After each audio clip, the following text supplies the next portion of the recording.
Endometriosis இருந்தால் conceive ஆகலாமா? Endometriosis முன்னாடி இருந்துச்சு, இப்போ அதை கிளியர் பண்ணிட்டீங்க அப்படின்னா கன்சீவ் ஆகலாமா அப்படின்னு சொல்லிட்டு இருக்கும். எண்டோமெட்ரியோசிஸ் நமக்கு இருக்குமான்னு சொல்லிட்டு நிறையா டவுட் இருக்கும். மற்றவங்களுக்குலாம் இருக்கும், இல்லை ஏதோ தெரிஞ்சவங்க யாருக்காவது இருந்ததுன்னா நமக்கும் ஒரு வேலை இருக்குமோ அப்படின்னு சொல்லிட்டு. ஸோ அந்த மாதிரி ஒரி பண்ணாதீங்க. நானும் அது மாதிரிலாம் எனக்கு இருக்குமோ அப்படின்னு சொல்லலாம் யோசிச்சிருக்கேன்.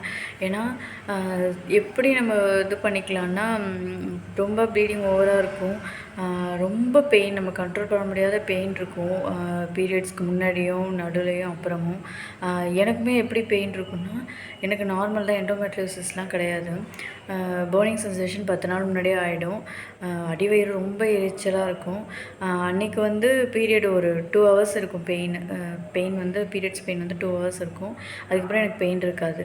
ஆனால் எண்டோமெட்ரியோசிஸ் இருக்கிறவங்களுக்கு வந்து முன்னாடியும் பெயின் இருக்கும், அப்போயும் பெயின் இருக்கும், ரொம்ப ப்ளீடிங் அதிகமாக இருக்கும், ரொம்ப பெயினும் அதிகமாக இருக்கும். ஸோ அதுக்கப்புறமும் லைட்டாக பெயின் இருந்துகிட்டே இருக்கும் அவங்களுக்கு பீரியட்ஸ் ஆகியுமே.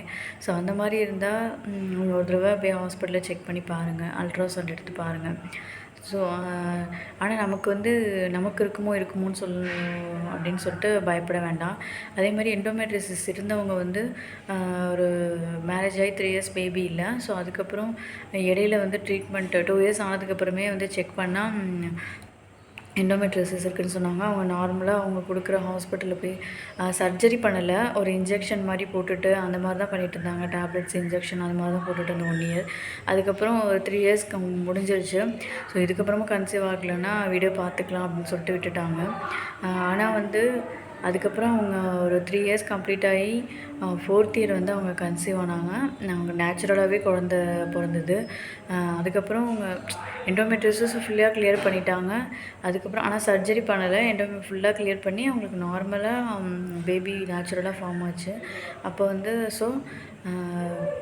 நீங்கள் அதை நினச்சி எண்டோமெட்ரியோசிஸ்னால நமக்கு குழந்த பிறக்காது அப்படின்னு சொல்லி ஒரி பண்ணாதீங்க. கண்டிப்பாக குழந்த பிறக்கும். இது வந்து நான் எக்ஸ்பீரியன்ஸ் வந்து என்னோடய ஃப்ரெண்டுன்றதுனால அவங்க ஷேர் பண்ணி சொன்னாங்க. ஸோ ஏன்னா அவங்க சொன்னதுனால தான் அவங்களுக்கு ஆல்ரெடி ஒரு பேபியும் அபார்ஷன் ஆச்சு. அதுக்கப்புறம் எண்டோமெட்ரியோசிஸும் இருந்தது. அதுக்கப்புறம் குழந்தையும் பிறந்துருச்சு. அதுக்கப்புறம் நேச்சுரலாக கன்சீவ் ஆகி குழந்தையும் பிறந்துருச்சு. ஸோ அபார்ஷன் ஆனாலோ இல்லை எண்டோமெட்ரியோசிஸ் இருந்தாலோ டியூபெக்டமி பண்ணாலோ கண்டிப்பாக நமக்கு குழந்த இருக்கும். நீங்கள் அதை நினச்சி ஒரி பண்ணாதீங்க. நேச்சுரலாக குழந்த பிறக்கும், டியூபெக்டமி பண்ணியிருந்தாலும்.